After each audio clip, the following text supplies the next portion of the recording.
Pleasure to meet you. Okay. If we're all ready to go, then we'll get started with Coach May. We're going to get started with Dan here right on the aisle, third row. Dan Walken with USA Today. Hey, Dusty. Three guys that were on your Florida Atlantic team are playing in the Sweet 16 on various teams. First of all, I'm curious sort of, what that says about sort of the enduring nature of that run for you. And also with the talk that, hey, is Cinderella dead? You being only a couple years removed from that, are you buying into that NIL, the portal, has killed the Cinderella run? Well, I've really enjoyed watching our entire team that separated. When you see the number of guys, and we knew it in practice, our backups were really, really good. And then obviously Elijah and Nelly and Vlad, they're such competitors that impact winning and make those around them better. So just them being in new situations it's been fun to watch, and we all stay in really close contact. We're in group chats. We follow each other closely, so it's been a lot of fun. The second part, I don't think Cinderella's dead. I think she's probably not going to be as making visits as frequently as she did before. I look at it like this. We lost a few players at FAU early on, and one left before we thought he was an all-league player. And we're obviously disappointed. Everyone's upset. And my response was always, hey, we get paid to coach basketball, to do the best we can. If they decide to leave, then we got to support them. Now, what we have to do a better job of is making sure we keep these guys long enough to be all conference. And then if they leave, then that's just part of it. But we can't lose them before they're going to be all conference or all conference level players. So, I think it's just going to be a group that kind of emerges out of nowhere. And even in our case, we'd had the year before, we were really good, but we'd had injuries. We lost games we shouldn't have lost. And so that kept our guys probably from being recruited as aggressively because we just weren't on the same stage. So a lot went into that, a lot of layers to it. But I don't think Cinderella's dead, especially when we see how good of basketball is being played at Division II level, especially when you look at, Josh Schertz is a close friend, Ben McCollum's a good friend, Jim Crutchfield down at Nova. Those guys move up, and they're good basketball players. So I think it's just going to look different. Third row here on the left on the aisle. Coach Chris Ballas at the Wolverine on three. The way they use Broome offensively, Auburn, can you just talk about how unique it is and how you have to be prepared defensively without giving away state secrets? Yeah, I think we're all aware at how lethal he is on the block and getting to where he wants to get to and drawing fouls. And he's added a three-point shot, and then he's a very good passer, and he kind of quarterbacks their offense. So he's a challenge on a number of levels. We actually recruited Janai aggressively at FAU, and there were four big guys in the same year in South Florida, and at that time we couldn't oversign, and Giancarlo Rosado committed before Broome. We begged him to wait until the spring. He wanted to go ahead and get it over with, so he committed to Morehead State. So I can't imagine if he was on our FAU teams as well. But he's a good basketball player. He's always been a guy that just produced. He's been effective even before anyone knew who he was. He was getting double-doubles every night against high-level players. So we just got to make everything tough. We got to challenge his catches. We got to push him off a step or two. Just make life difficult for him. We've got two on the back row on the left. Let's go first in the middle of the back row. Yeah, Dusty, Bob Wadowski, Detroit News. Last time you lost a game, obviously an infamous game or famous game, whatever, against Michigan State, but you said after there that you have to get to that level of toughness and culture and everything else. You haven't lost since then. What changed so quickly after that? Renewed commitment by our players to look ourselves in the mirror and realize we have to do this, this, and this to be better. And credit the staff. They challenged our guys in practice, and our players responded. We changed and granted, we had 5 games in 14 days, so we really weren't practicing. We were getting a little bit loose. We were getting away from what made us us, but we just felt like we kind of just got to get through this stretch. So we felt like once that happened, we had a week to practice. We had a week to kind of regroup, refocus. And when you have good players they care about each other, they want to do better, usually if you just point them in the right direction, they go with it, and they embraced the physical toughness. The things we worked on in practice, they embraced it, and therefore they made a jump. And then, I think just the rest also helped, just not having so many games. On the aisle in the back row.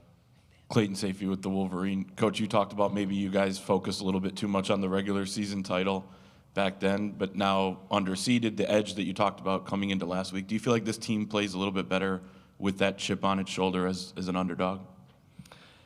Probably. You know, when you look at where we all came from, you know, none of us were in the McDonald's game. None of us were in the up-and-coming coaches list. And so, yeah, probably that's probably just who we are. We have a chip on our shoulder, and maybe because of our positioning where we were, maybe we lost that chip. I don't know. It's obviously resulting, but anytime we don't win a championship, I'm going to look back and think I should have did this different. I maybe made the same decisions along the way. But nonetheless, yeah, I think we have a group that embraces that chip on our shoulder and that underdog role. Far right on the back row. Brendan Quinn from The Athletic. Dusty, can you recount your first time seeing Danny on film? And does it like swing open doors of imagination of what was possible with kind of his weird skill set? Absolutely. Obviously, the first thing we look at in the portal is offense and physical traits and winning and whatnot. And yeah, as soon as we watched Danny, we knew we could make it work offensively.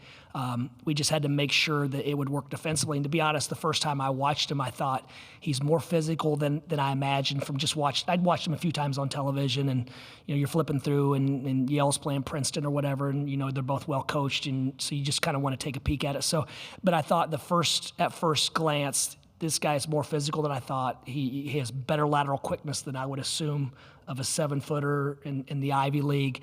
And so then I immediately called and texted the guys that were going to be on staff and said, hey, do you mind watching one or two games? Pick out the Kansas game or the Gonzaga game. Let's pick out the games with high major athletes, and let's just really watch and try to, I guess, predict whether he can guard those guys or he can't. And Coach Boynton, Coach Church, Coach Williams, and all the guys that we knew were going to be in the fold all said the same thing, yeah, he can do it. And so I said, okay, so I'm not crazy, and they all were as convicted as I was. No, we can make this work. Two questions on the left side, first and the second row. Coach Jerry Humphrey III, AL.com. You and Bruce Pearl both have connections to the state of Indiana. Will this be you guys' first time crossing paths, and what is it like, battling out on this stage of the tournament? It's not our first time crossing paths. I was sitting out as a Division II player at Oakland City. We played in the USIS tournament when Coach Pearl had the Screaming Eagles at the top of college basketball, and they were their university was 20 miles apart. Actually, in that tournament, if I remember correctly, it was Central Oklahoma State, who had Eddie Robinson played there, an NBA player. There were some really, really good teams, and then there was us. So very familiar with the program he built there. And then his dad, when I took the FAU job, I was out trying to round up fans one at a time. And so I'd go to breakfast with old guys, coaches, and lunches. And his dad was in some groups that would go, it'd be former players from the Celtics from the 30s or whatever, and they would meet and talk ball for lunch. And so I'd go have breakfast with those guys and have lunch. So, and then Stephen Pearl and I, we've crossed paths for years recruiting. So extremely familiar with Coach Pearl. And then when I was assistant at Florida was when he came into the league. So there's been a lot of, I guess, a few degrees of separation with Coach Pearl, but couldn't have more respect for the way he's been able to sustain winning, build programs wherever he's been, and be at the top of college basketball. Far left, back row. Deshaun Tate from three-point conversion here in Atlanta, Coach. Obviously, all 4 coaches in this region have Final Four experience. From your personal experience when you went through it, is there anything that you're kind of learning, lessons or things that you implement from that time that you're bringing into this game and kind of sharing that with your guys on what they should be able to expect this weekend at all? Yeah, a big part of it is simply minimizing distractions, the tickets, the fans, the people coming from everywhere, just wanting to be a part of it, and it's all healthy. I mean, we want to share this experience with as many people that we love and care about, but there's also an element of this is that we have to focus on the work, we have to focus on what we've done to get us to this point. And in addition to especially a group that we're not supposed to be here, so we're not content just being one of 16, or we're not content competing for an Elite Eight, that we still have. We feel like we can compete with anyone in the country, so why would we come here and just be complacent and content that we're here? Let's keep our head down, just focused on the work and see where it takes us, and hopefully we look up in a couple weeks and we're really, really proud of what we did in the rearview mirror, but when we look at it now, it's just it's a waste of time. So we're really just, and for me personally, I was in awe the first time, like, wow, this is happening. And it was so different because you weren't at Michigan. But now it's kind of like, we have another 4-team tournament in Atlanta. we've got to prepare for this game, and we've got to be ready for this, this, and this. And so just it's allowed me to separate the emotion, the excitement from it. 3 on the right, first in the back row. Hey, Coach. Gunter Schroeder with USA Today. I wanted to ask you, you have 2 guys that know how to beat Auburn maybe a little bit more than most people. Obviously, you recruited Trey from there after 2 years at Auburn, and Danny just beat them in the NCAA tournament last year with Yale. So what is insight from both sides of the aisle, from a guy that played there and a guy that beat them in a tournament setting, kind of give you when you're preparing for such an elite opponent like Auburn?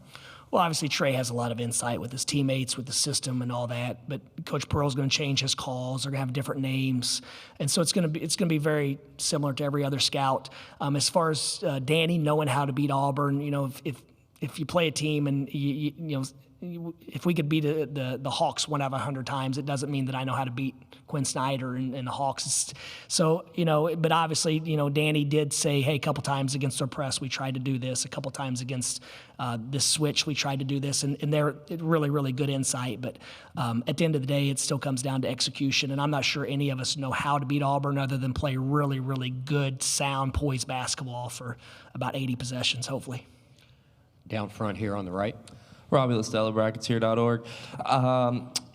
In today's age of college basketball, it can be tough to get a team to gel with a first-year staff right away.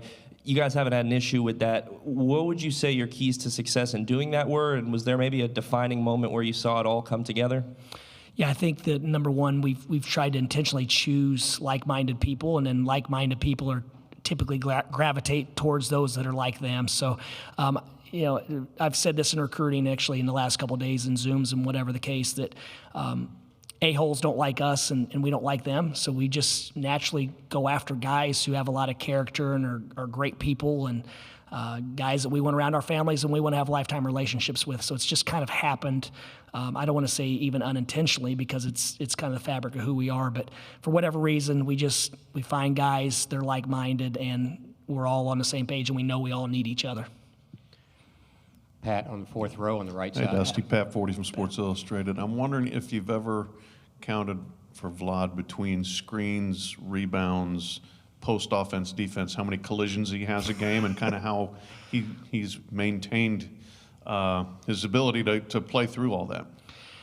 It's a great question, Pat, and I've been disappointed in Vlad because sometimes I feel like he conserves. When you watch Vlad in the last 5 minutes of any game since I've had him, he puts his body through torture every day of the year, and there's still a different level in the last 5 minutes. And he even told one of the assistants recently that in the first half he flashes a lot more, and a lot of his turnovers are on the perimeter in the first half. And he basically said, look, there's so many collisions, there's so much contact, I try not to use it all up in the first half for that reason. So that's pretty observant. But yeah, Vlad, he finds contact. He wants to help his teammates. So the screening, the ducking in, all the stuff that comes with playing with physicality, helping your teammates is important to him.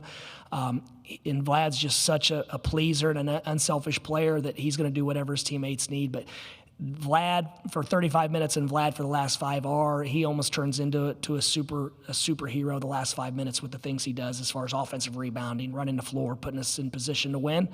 And that's a sign of a competitor. When the stakes are heightened, he elevates his play. We've got 2 on the far left, and then we'll see what time we have left. And Dusty, Carlos Menars, Detroit Free Press. Trey's been a little touchy about talking about his experience at Auburn with us, at least. How has he been with you talking about his experience? And could there be a little bit more of that inside, this guy likes to go to his left in this situation, like that really inside intel that you can't get from a scouting report? Yeah, but even the player that Trey shared minutes with last year is playing for Alabama right now. The personnel's different. Obviously, we all know Janai Broom. He's got a little bit of insight on Baker and those guys and Mazzara, but he hasn't. From my understanding, he's very appreciative of his Auburn experience. They won. It's got him to where he is now as a person. So no, he's never been negative at all about BP or his teammates or anyone. I think it's just he needed a change, and that's not always unhealthy. I said that the other day that I was in the transfer portal last year. A lot of these players are in transfer portal. Sometimes change is healthy at different stages of your life, and he just needed a fresh start, and he's found a place where he's been embraced, and he's had a bigger role, and he's certainly produced for us and made big shots and continued to grow. He's getting better day by day, week by week. Far left on the fourth row. Dusty, Ken Segura, Atlanta Journal-Constitution. You brought up you being in the portal. That kind of brings the question I had. I think there are people that begrudge athletes for chasing bigger opportunities and more money. I'm curious, what would you say to those critics who don't like the system as it is? I think every situation is different. Literally, every single situation is different. Sometimes this might be I know what players make in Finland. I know what players make in Cyprus. I've coached them. They've went there. So there's different situations for everyone. If you're a legit pro prospect, in my opinion, you should go to wherever you think puts you in position to make what the Hawks players make. And so then there are other players where this might be the end of the road. They have, we had a really, really good player at FAU that had another year. He graduated. He didn't want a master's, and we talked about it, and we didn't think there was a whole lot of cartilage left in his knees, and it was probably time for him to go make money back home. And he's having a heck of a career. And if it was today, it would be, hey, you might want to go try to capitalize on and make as much money next year as you possibly can, because I was a young coach that struggled to have a down payment on a house. I was a young coach that if your car broke down, it might set you back a little bit. So every situation is different. Different backgrounds. What's your objective when it comes to education? Is education really important to you, or is basketball? You're in college just for basketball. So I don't begrudge anyone. Like I said, when we lost guys before anyone knew who FAU was, my message was always, hey, we get paid to coach basketball, and we're going to do that at the absolute best we can. We're going to pour into these guys, and if they decide this isn't for them, then we're going to give them a hug. We're going to cheer like heck for them going forward. Is it going to sting? Yes, because we want to win. We want to win every single night. But I'm also realistic to everyone has a different background and their situation, and it looks a lot different than everyone else's. So. Last question on the back row on the left. Bob Wanowski, Detroit News. I'm interested in what else has changed during this hot streak for you guys. Turnovers, LJ Kaysen has had more of a role. If you had to pinpoint a few things that have sparked your guys from kind of a down point late in the year, what would it be? Obviously, the turnovers, we've been much more consistent, not turning the ball over. I think our guards have done a better job, and I don't know the numbers and data, but my eyes tell me our guards have done a better job of defensive rebounding, which has helped our transition offense. We just look like a much more connected group. I know really since the Michigan State game that you're referring to, since then, when I just sit down and look on the court, I feel like it's a group that's just came together and they're trying to win. There's no there's no situations where he's trying to get this shot, or he's trying to score, or he's trying to do this, or he's trying to do things he's not very good at. It just, when I watch us, it's five guys out doing whatever they can to in their function to help the team win, and so that's it. And I think every team has a stretch like that where everyone's consumed with one thing, winning. Sometimes it's early, sometimes it's late, and sometimes it's fleeting. But it's really nothing more than that right now. I look at it and I see our guys doing what they do really, really well, organically, and just trying to make it work. Thank you, Coach. Thank you, guys.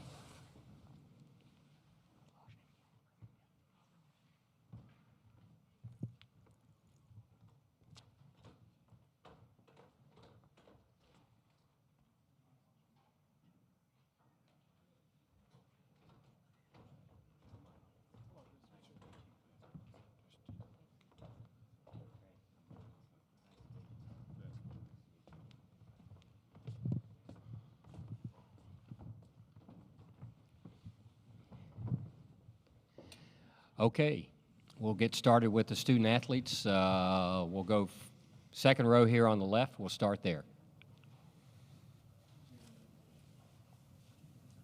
His mic is not on. Jerry Humphrey III, AL.com. Trey, matching up against your old team, has this been a game that's been circled on your calendar since the transfer? I wouldn't say it's circled. It wasn't, the likelihood of this happening wasn't really high. So just the opportunity is a blessing, and I'm looking forward to it. On the far right here in the fourth row. For Vlad, Pat 40 from Sports Illustrated. Just asked your coach about the number of collisions you get into in a game, whether it's screening, rebounding, playing defense or offense. He said maybe you slip more screens and avoid contact earlier in a game to save it for later. I don't know if that's you think that's the case, but kind of talk about you embracing a high contact playing style. I mean, we know they're one of the most physical teams, so we just have to like adjust and play as physical as they are, but we're going to see how they defend, how they play, and if I need to slip some screens, I'm going to slip some screens. But if they're not going to switch, and we're just going to get a couple hits. On the far left in the third row. You know, Trey, just about the Auburn thing again. Is there something, you know, because you have a very personal connection with them, just some intel, some inside knowledge that you can share with the coaches as far as, you know, their player tendencies, anything that goes beyond maybe just a scouting report or statistics? I mean, 100%. I mean, I was there for 2 years, so I know how it operates. I know how everything runs. And when you're around people for so long, you catch on to what they do for sure. So I mean, I definitely have tried to help as much as I can with that aspect, just to give us our best chance to win. Third row here on the aisle, on the left. Glad Chris Ballas with the Wolverine on 3. You told us before the season that you thought this team had championship DNA, that you could make a run. What made you so confident after being with these guys for just a few weeks? It's just like, I don't know, like connection with the guys, the work ethic, and like all the small things that like not many people can see. It, you only can see it only when you work with them, and that's something that I think I was able to see. Third row on the aisle. Dan Walken from USA Today for Danny. Coach May was in here saying, you know, when they were looking at you on film, he wanted to see you against, you know, high major athletes on film, get some opinions before, you know, deciding whether to bring you to Michigan. I was curious, just in your thought process, how much did that factor into wanting to test yourself, you know, at the Big Ten level, or did, you know, what you did against Auburn last year in the tournament sort of prove that for you? Just kind of what your motivating, you know, factor was for trying to play at this level? Yeah. Obviously, I'm sure that the game they analyzed most was probably the Auburn game, just the best look for them. And yeah, we won the game, and I had a solid game. And I mean, it started before that. It was just after the season. My family and I just knew I needed to not only prove myself against caliber guys such as the Auburns, the Texas A&M's, Big Ten competition night in and out. It was just challenging myself in practice every day. And I got to go against arguably one of the best centers in the country every day. And we have a bunch of other front court guys who challenge me. And I knew for what I needed and what I wanted with my basketball career, I needed to do that and make that step up. And I mean, in that Auburn game, I held my own pretty well, and we were able to come away with the win. But yeah, it was more so to just challenge myself and get myself better, to prove myself, I would say. Down front here on the right. Robbie LaStella, Bracketeer.org. My question's for Vlad. Vlad, Dusty mentioned that the key to this team gelling quickly was relationships and you guys being like-minded. Would you say there was a kind of certain point this season where it all clicked and you guys realized, like, okay, yeah, we can actually win this thing? It's been happening all season. It doesn't happen in one day. It's like routine that like day by day, and it's just like getting better and better and better. And then one day you just look back and you might say it's clicking, but it's been a long process. Back row on the far left. Andrew Kahn, MLive.com. For any of you guys, I know you got to beat Auburn first, but the opportunity to play Michigan State, a rival, for a third time, get some revenge. Would you relish that opportunity, or doesn't matter to you? I mean, as a team, we're not really worried about what's next for us. We got to take care of the task at hand, and then if we're able to take care of the task at hand, we'll deal with whatever's ahead. Fourth row on the right side. John Teitel from Hoops HD for Trey. As far as Auburn football, I was curious how close you came to playing Auburn football, and since your uncle played Auburn football, who will he be cheering for? I mean, That's crazy that you knew that. Not many people really know that my uncle played at Auburn. But I mean, I was close. I was extremely close. It became a reality because my basketball recruitment started so late, and the connection I had with the Auburn football staff, I really had a chance of playing there. But I mean, basketball is what I wanted to do, so that's why I took that route. But I was extremely close. And to the second part of your question, do with my uncle's going to be here, and he will be cheering for Michigan. Let's go on the far left, third row. Yeah, Danny, you guys were, you found different ways to win in the first two games. What was it, 5 games in 9 days or something when you were playing Texas? Physical game, down by 10 in the second half. Do you guys enjoy the role, I guess, of being underdogs or having just sort of a lot of things not going your way and finding a way to win? Do you guys relish that kind of role? I think it started, earlier in the season.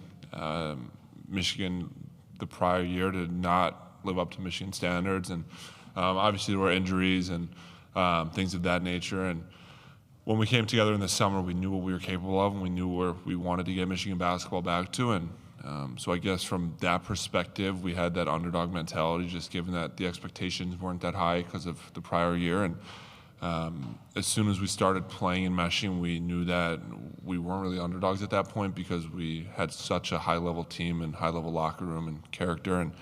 And we had a pretty good regular season, and we were in the race for a Big Ten title, and then that kind of slipped out of our fingers. And then from a public standpoint, our team everyone thought that we lost track, and they wrote the ship off. And then we knew what we were capable of. We never lost faith in each other or trust in each other. And obviously, we were looked at as underdogs in the Big Ten tournament, given what happened in the previous games. And then even in this tournament, everyone thought UCSD was going to win, and then a lot of people thought Texas A&M was going to win. And we just try to block out that outside noise and realize that people that have those opinions don't really need to affect us or have an impact on us. But we for sure play with a chip on our shoulder.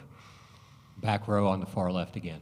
Andrew Kahn, MLive. The transfer portal is open right now. I know maybe that's not something any of you guys are exploring, but some of your teammates might be just a player's perspective on the fact that those decisions have to be made while the season is still happening. Yeah. Obviously there was news last week about playing our team entering the portal, and times are changing now, and it's college basketball is just going to such a unique and different place than what anyone's used to. And I don't want to speak to my thoughts on the portal being open during March Madness when teams are playing. And I think it's just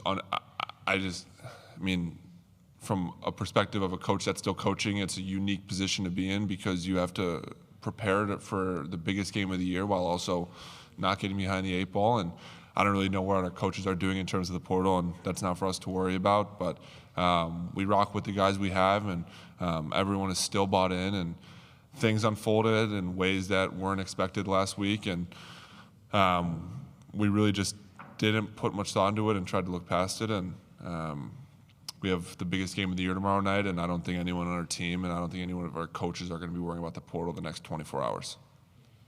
Far left, second row.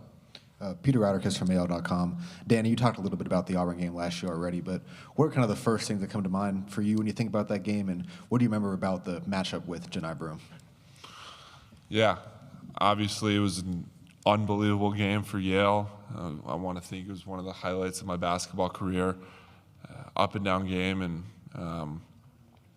we had a clear underdog mentality that game, and but we knew how good we were and we knew what we were capable of, and I think that's the same mentality this year, although albeit not as big of an underdog type of mentality. But yeah, and then from a matchup perspective, they started Janai at the 5 and Cardwell came off the bench, and so that was my matchup, and I thought I held my own, but I know that a year later I'm a far different player than I was last year, and now they obviously start Janai and Dylan, and arguably one of the best front courts in the country, and I like to think that our front court room is one of the best front courts in the country as well, and I know that we're all really excited for the opportunity, and it's not often that you get two elite front courts going at it this late in the season, and for myself, Vlad, Will, we're all very excited. back row on the aisle. Hey guys, Gunter Schroeder with USA Today. Wanted to ask Danny and Trey, you guys matched up just last year in the NCAA tournament in that first round game. Obviously, Danny might have a bit more of fond memories than Trey in that one, but wanted to ask about, was there anything in particular you guys noticed about, playing each other for the first time, and what do you think each guy will bring to the table now that you're both on the same side trying to beat Auburn? I was actually thinking about this last night. I never tell Trey this, but we were watching film as a team before the tournament, and we were watching film from the SEC tournament, and there wasn't a huge, because Trey came off the bench, and there wasn't that big of an emphasis placed on Trey, but when we saw the highlights, we all were like looking around and being like, I don't want to use bad words, but it was like, oh crap, like this kid can go. And I was actually thinking about this last night because I forgot which game it was in the SEC tournament, but I think he had 19 points or something, and he looked like a stud. And so from the moment that Michigan was telling me that they were recruiting him in the portal, and I kind of had an idea as to where I was going, and I knew it was a kid I wanted to play with, and you guys have kind of gotten a glimpse of that these last few weeks as to just the high-level player he is. But so yeah, that's what I'll say about that. Last question on the right, fourth row. John Titel from Hoops HD for Vlad. Back in the day, you played at the U18 European Championship with great guys like Victor and against great players like Franz and Santa and Augustus and Musa. I was curious how that experience helps you for something like this, where you have to play great players the whole way, and or how it compares to the NCAA tournament. I mean, it's pretty similar in the environment when you play a tournament, and when it's one game, if you win, you play next. If you don't win, you obviously go home. But we've been playing against great players all year long, so it's not something that we haven't seen before. Very good. Thank you, fellas. Thank you. Thanks, guys.